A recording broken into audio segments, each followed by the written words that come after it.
Digital বাংলায় আপনাদের সকলকে স্বাগত। আপনাদের সাথে এই মুহূর্তে আমি পড়না দেখে নেব গুরুত্বপূর্ণ খবরগুলি।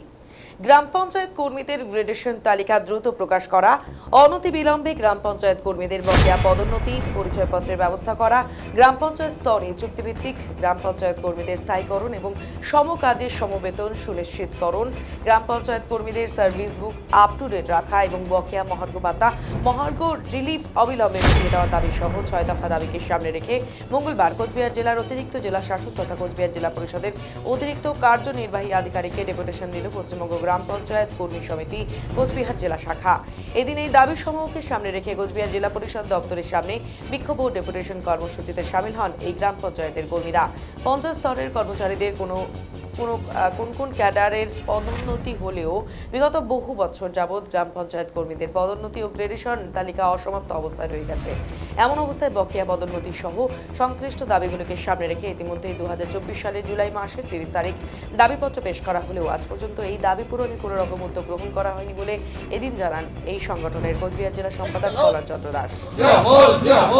আমরা পশ্চিমবঙ্গ পঞ্চায়েত কর্মচারী সমিতি যৌথ কমিটির অন্তর্ভুক্ত সর্ববৃহৎ সংগঠন পশ্চিমবঙ্গ গ্রাম পঞ্চায়েত কর্মী সমিতি। আমাদের কিছু নির্দিষ্ট দাবি, আমাদের জেলার কিছু দাবি এবং রাজ্যের কিছু দাবি, এই দাবিগুলোর ভিত্তিতে আজকে আমরা গণডেপুটেশন, আমরা এর পূর্বেও আমরা 30শে জুলাই আমরা এডিএম সাহেবের কাছে আমরা ডেপুটেশন দিয়েছিলাম আমাদের মূলত 3টা দাবির ভিত্তিতে। সেই 3টা দাবির ভিত্তি এবং আজকে আবার 3টা দাবি যুক্ত করে 6 দফার দাবির ভিত্তিতে আমরা ডেপুটেশন দিচ্ছিলাম। 43% মহার্ঘ ভাতা আমরা বাকি আছি। আমরা দাবি করছি যে অবিলম্বে আমাদের বকেয়া মহার্ঘ ভাতাটা অবিলম্বে প্রদান করা হোক। দাবি পূরণ যদি না হয় সেক্ষেত্রে আপনারা কি করবেন? আমরা আজকে এডিএম সাহেবকে বললাম যে আমরা বহুদিন যাবৎ দিচ্ছি, কিছু কিছু দাবির ক্ষেত্রে জেলা প্রশাসন ইচ্ছে করলেই পারে, কিন্তু তারা করতে পারছে না। তাদের বিভিন্ন তালবাহানা, ঊর্ধ্বতম রাজ্যের অমুক নির্দেশ, অমুক এইরকম বিষয়গুলো তালবাহানা চলছে।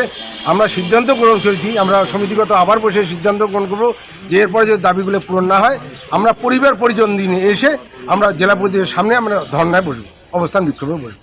আমরা পশ্চিমবঙ্গ